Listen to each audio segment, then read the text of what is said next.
When Melissa dismisses David Carter, assuming he doesn't belong in her elite restaurant, she believes she's protecting the image of Lucille. But during a pivotal staff meeting, she's blindsided when David is introduced as the new business partner. The man she thought she could brush aside reveals his true identity, forcing her to confront not only her actions but also her deeply held assumptions.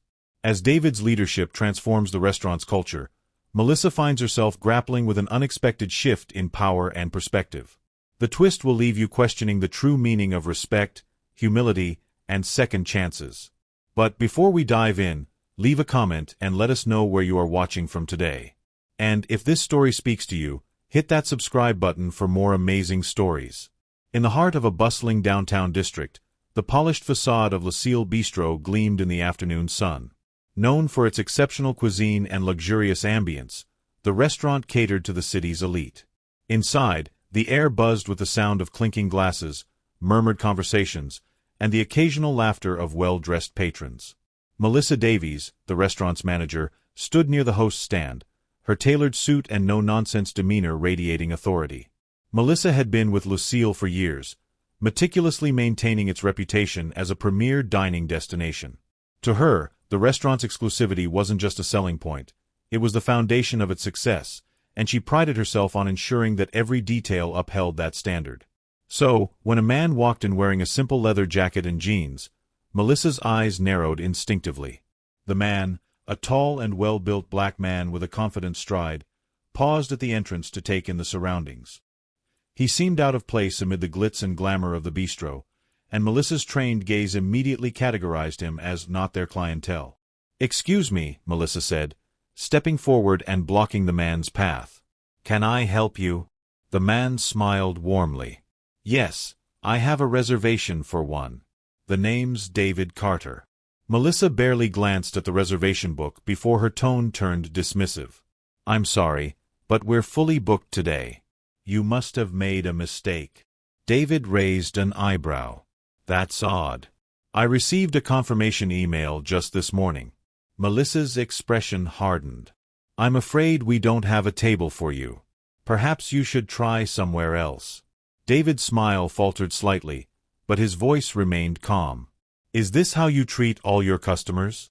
Melissa stiffened, her tone growing colder. "We reserve the right to deny service to anyone. Now, if you'll excuse me, I have other guests to attend to." Several diners glanced over at the exchange, their curiosity piqued. David stood still for a moment, his eyes scanning the room before finally nodding. "Fair enough," he said quietly. "I'll leave." As David turned and walked out, Melissa let out a small sigh of relief. She adjusted her blazer and returned to the host's stand, confident that she had handled the situation appropriately. The next morning, Melissa arrived at Lucille for a staff meeting. The team had been buzzing with rumors about a major announcement from the restaurant's owner, Mr. Leonard Fisher. Leonard was a wealthy entrepreneur known for his sharp business acumen and an eye for partnerships that elevated his ventures to new heights. Lucille, already a success, was on the verge of expansion, and the staff was eager to hear what the future held. Melissa entered the private dining room where the meeting was being held, her mind preoccupied with preparations for the weekend rush. The staff buzzed with excitement as they speculated about the announcement. Some wondered if Leonard was selling the restaurant, while others whispered about potential celebrity investors. When Leonard walked in, his presence commanded the room. Dressed in a tailored suit, his silver hair perfectly combed, he greeted the staff with a warm smile and a firm handshake for those nearest him. His charm and gravitas filled the space, instantly silencing the murmurs. "Thank you all for coming," Leonard began, his voice confident and measured. "I'm thrilled to share some exciting news. As you know, Lucille has always been about pushing boundaries and setting new standards. To take us to the next level, I've brought on a new business partner." The room buzzed with whispers. Melissa straightened in her chair, curiosity mingling with a sense of unease. Leonard gestured toward the door. "Please join me in welcoming David Carter." Melissa's heart dropped as the same man she had kicked out the day before walked into the room. Dressed in a crisp navy suit, David exuded confidence and authority. His warm smile was back, but his eyes glinted with a sharp awareness that made Melissa's stomach churn. "Good morning, everyone," David said, his deep voice carrying easily across the room. I'm honored to be joining Lucille. I've been a fan of this restaurant for years, and I'm excited to bring fresh ideas to the table. Melissa's face flushed red. She avoided eye contact, hoping David wouldn't recognize her. But David's gaze lingered briefly on Melissa, his expression neutral yet unreadable. After the meeting, Melissa lingered in the dining room, hoping to find a moment to explain herself. When David approached her, Melissa's nerves were palpable. "Melissa, right?" David said, extending a hand. "I believe we met yesterday." Melissa swallowed hard, her professional demeanor faltering.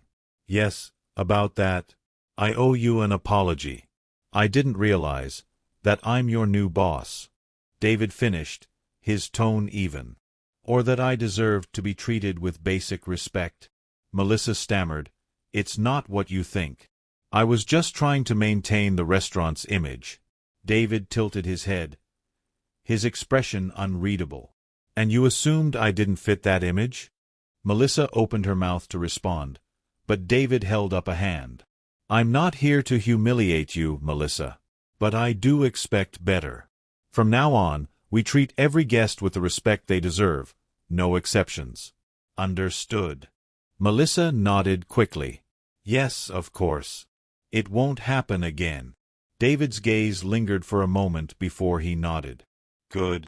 Over the next few weeks, David made his presence felt at Lucille.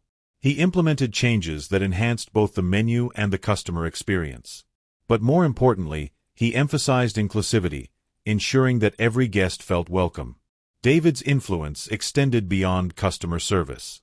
He hosted training sessions for the staff, focusing on cultural sensitivity and hospitality. Initially, some employees resisted the changes, but David's calm yet firm approach won them over. His vision for Lucille wasn't just about maintaining its elite reputation, it was about making it a beacon of excellence that welcomed everyone. Melissa, though initially wary of David, began to admire his leadership. David's approach was thoughtful and collaborative, and he had a knack for inspiring the staff to bring their best. Slowly, Melissa started to see the value in David's vision. One afternoon, as they worked together on a new seating plan, Melissa found herself apologizing again. "I was wrong to judge you," she admitted. "I let my biases cloud my judgment." David looked at her for a long moment before replying. "Acknowledging it is the first step. What matters is what you do moving forward." To celebrate the restaurant's new direction, David and Leonard organized a grand reopening event. The guest list included celebrities, food critics, and members of the local community. The atmosphere was electric, with live music, exquisite dishes, and a palpable sense of excitement. During his speech, David addressed the crowd. "Lucille has always been a place for extraordinary dining experiences. But we believe it can be more than that. We want this to be a place where everyone feels they belong, no matter who they are or where they come from." The audience erupted in applause, and Melissa found herself clapping the loudest. As the event wound down, Melissa approached David. "You've taught me a lot," she said. "Not just about running a restaurant, but about how to see people for who they are." David smiled. "That's the goal, Melissa. It's never just about the food, it's about the experience, the connection. And I think we're on the right track." From that day on, Lucille became more than just a fine dining establishment.